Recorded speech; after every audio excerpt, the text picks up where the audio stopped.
Y una de las inquietudes que ha despertado el proceso de paz con las FARC tiene que ver con el costo del posconflicto. Según los cálculos de la Comisión de Paz del Congreso, la desmovilización, reparación a las víctimas y la sustitución de cultivos ilícitos, entre otros programas, le costaría al Estado 40 billones de pesos. Según el gobierno, la primera fase del posconflicto costaría 12 billones de pesos. Y para analizar aún más este estudio que entrega la Universidad de los Andes y estas cifras, tenemos aquí en el set de Red Más Noticias a la doctora Ana María Ibáñez, quien es decana de la Facultad de Economía de la Universidad de los Andes.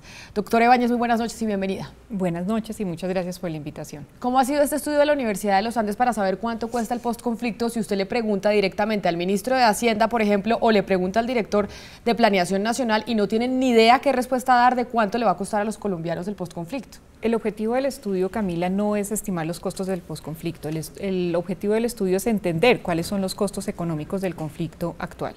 Y para eso nosotros miramos qué ha significado en términos de crecimiento económico departamental el conflicto armado en Colombia, qué ha significado para las empresas manufactureras, para el riesgo país, para la producción agropecuaria y en temas de costos de capital humano, lo que ha significado el conflicto en Colombia.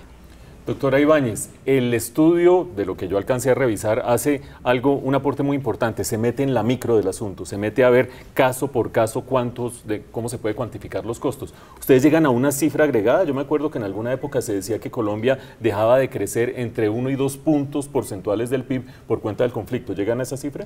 Nosotros llegamos a una cifra agregada para el crecimiento departamental, no para el crecimiento de todo el país. Sin embargo, esa cifra es muy diciente. Un estudio que hizo Edgar Villa y Jorge Restrepo, que está en el libro, muestra que sin conflicto Colombia doblaría su PIB departamental en 8.5 años. Con conflicto el PIB departamental se duplica en 18.5 años, es decir, el fin del conflicto significaría 10 años que nos ahorraríamos en crecimiento económico. Sí, una generación. Cuando se habla del postconflicto y ahora precisamente que se está mencionando la reforma tributaria y cobrar el impuesto al patrimonio, la gente pues se cuestiona si realmente la paz nos va a salir mejor a los colombianos o no, porque la gente nos están diciendo se tiene que meter la mano al drill porque tenemos que financiar el postconflicto. ¿Realmente sí es más rentable para el país que haya un proceso de paz a pesar del proceso que vamos a tener que vivir? Sin duda es mucho más rentable. Le doy otra cifra que también es supremamente diciente. En este momento, como resultado de las dinámicas económicas y como resultado del conflicto, alrededor de 4.2% de firmas salen al año de la industria manufacturera. Si se reducen 3 ataques municipales, la salida de firmas se reduce en la mitad. Entonces, sí tiene un impacto muy grande sobre una cantidad de actividades económicas y en términos de capital humano sería un aporte muy importante para el país.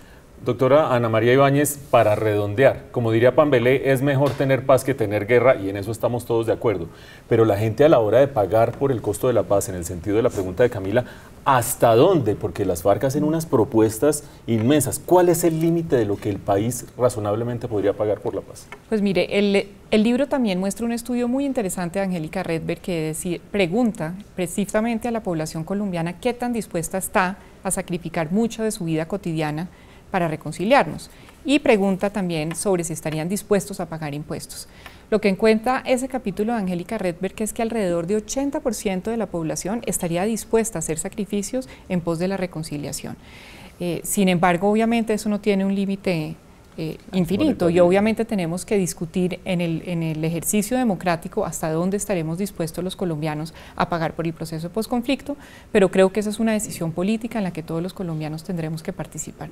Pues doctora Ana María Ibáñez, muchas gracias por venir. Muchas gracias a ustedes por la invitación.